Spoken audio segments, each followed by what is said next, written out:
अब हम पढ़ने वाले हैं डेटा कम्युनिकेशन के बारे में। उससे पहले मैं कुछ टर्म्स है वो बता दूं जिससे आपको प्रॉब्लम नहीं हो ये डेफिनेशन समझने में, या फिर आगे कभी मैं यूज़ करूं इन टर्म्स को तो आपको प्रॉब्लम ना हो।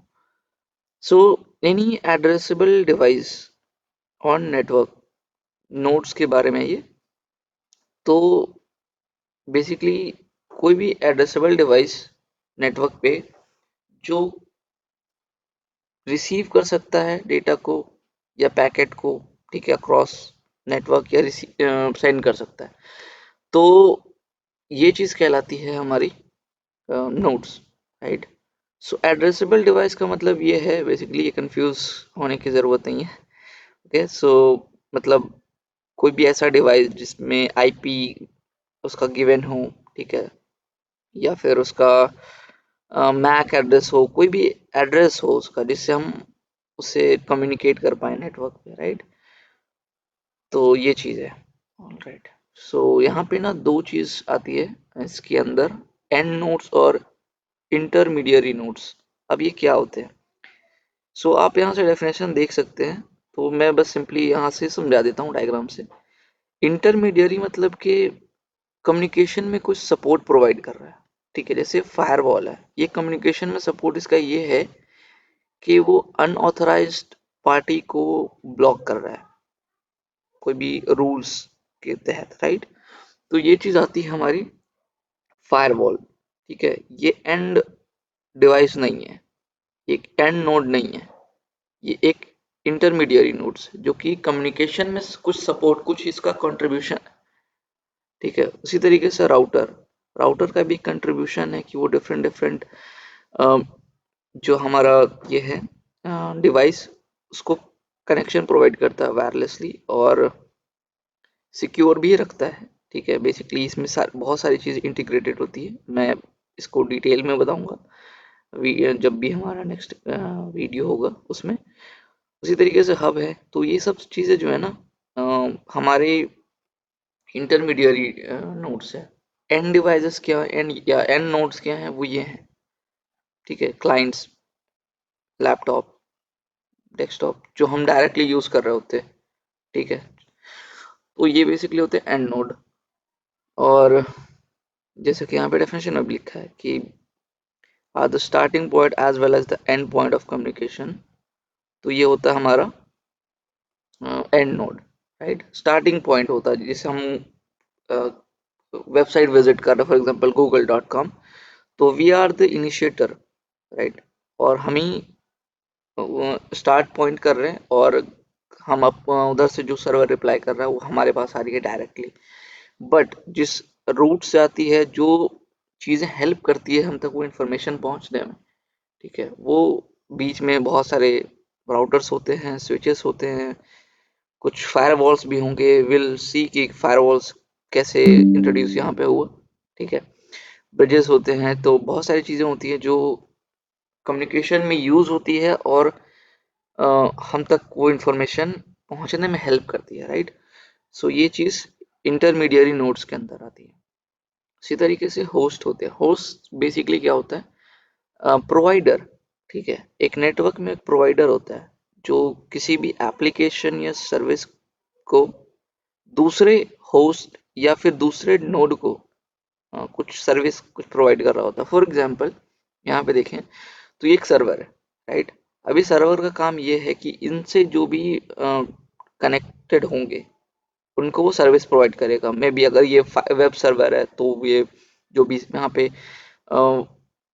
जो भी रिलेटेड फाइल्स होगी सर्विसेज की, जैसे हमारा एक कोई वेबसाइट होस्ट किया हुआ है इस पे, तो मैं सर्च करूंगा, ठीक है, तो वो मुझे ला के देगा इसकी इंफॉर्मेशन, ये सर्व करेगा उसको, उस रिक्वेस्ट को। तो ये होगा हमारा होस्ट, राइट। और मे बी अगर ये एफटीपी है, फाइल ट्रांसफर करने वाला, जिसमें बस वो फाइल ट्रांसफर होती है, तो ये बस हमें फाइल डाउनलोड की फैसिलिटी देगा, फाइल अपलोड की फैसिलिटी देगा, एंड वाइस वर्सा। बहुत सारे के सर्वर्स भी होते हैं, तो ये सब होते हैं प्रोवाइडर्स, आप ऐसा समझे, ठीक है। तो ये होते हैं होस्ट, राइट। तो यहाँ पे जैसे होस्ट में आता है हमारा सर्वर्स, जो कि प्रोवाइड करेगा जो भी नेटवर्क रिसोर्सेस है, जैसे मैंने बताया printing capabilities, network services, FTP का यूज़ करके हमारा फाइल ट्रांसफ़र करने के लिए वेब सर्वर, ठीक है, ऐसे कुछ। क्लाइंट जो हमारा है वो एक्सेस करेगा, रिसोर्सेस रिक्वेस्ट करेगा और वो एक्सेस करेगा, राइट। ओके, सो अब हम आते हैं डेटा कम्युनिकेशन के ऊपर में। तो डेटा जब फ्लो करता है एक डिवाइस से दूसरे डिवाइस में, दूसरे डिवाइस से मतलब वाइस एंड वर्सा, तो हम डेटा फ्लो से कहते हैं, राइट।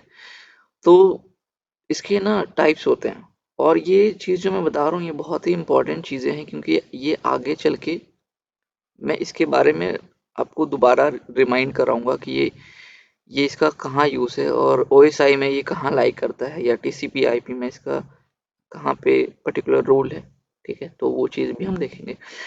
सो बेसिकली सिंप्लेक्स में ये है कि एक device can only transmit data to other device, तो वो बस वो रिसीव करेगा, और जो एक डिवाइस होगा वो सिर्फ सिंपली सेंड करेगा। तो जैसे आप माउस है, माउस में आपने क्लिक किया तो माउस से जो भी सिग्नल्स डेटा जनरेट हुए वो सीधा आपके सिस्टम में गया, एंड देन वो some I will not confuse you, but ये चीज़ ऐसा है, राइट।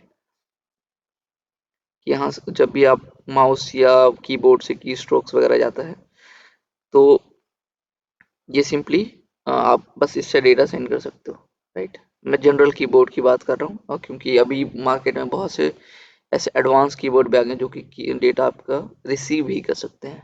सो मैं जनरल कीबोर्ड की बात कर रहा हूँ यहाँ पे, राइट। अब हम आते हैं हाफ डुप्लेक्स के ऊपर में। हाफ डुप्लेक्स इज बेसिकली कि आपका जो है ना, यहाँ पे सिंप्लेक्स में सिर्फ आपका जो डिवाइस है वो सिर्फ डेटा सेंड कर रहा था, यूनी डायरेक्शनल था आपका, ठीक है। बट यहाँ पे क्या है कि सेंड भी कर सकता है और रिसीव भी कर सकता है, बट एट अ टाइम नहीं, मतलब सेम टाइम में नहीं कर सकता। एक टाइम में या तो वो रिसीव करेगा या तो सेंड करेगा। और इसका बहुत ही क्लासिक एग्जांपल है वॉकी टॉकी, ठीक है। जब कोई बंदा, आपने कोई अगर मूवी देखी होगी तो उसमें ऐसे बोलता होगा कि भाई चार्ली और यूजर 007 समथिंग, और अपना मैसेज दिया, एंड कुछ सेकेंड होल्ड करेगा, फिर वो उसके पास मैसेज आती है, एंड देन फिर वो सेंड करता है सिमिलर मैनर में। सो यहाँ पे एक बहुत ही क्लासिक एग्जांपल है हाफ डुप्लेक्स का, ठीक है। सो आई होप यहाँ तक क्लियर होगा। और डुप्लेक्स का हो या फुल डुप्लेक्स का हो, जो हम अभी यूज़ कर रहे होते हैं, जैसे टेलीफोन में क्या होता है कि साइमल्टेनियसली आप भी बोल रहे होते हो कुछ, और सामने वाला भी कुछ बोल रहा होता है, ठीक है। सो बाय डायरेक्शनल होता है, हम वेट नहीं कर रहे होते किसी दूसरे के, ठीक है। तो ये चीज़ है, राइट। सो आई होप कि ये चीज़ क्लियर होगी डेटा कम्युनिकेशन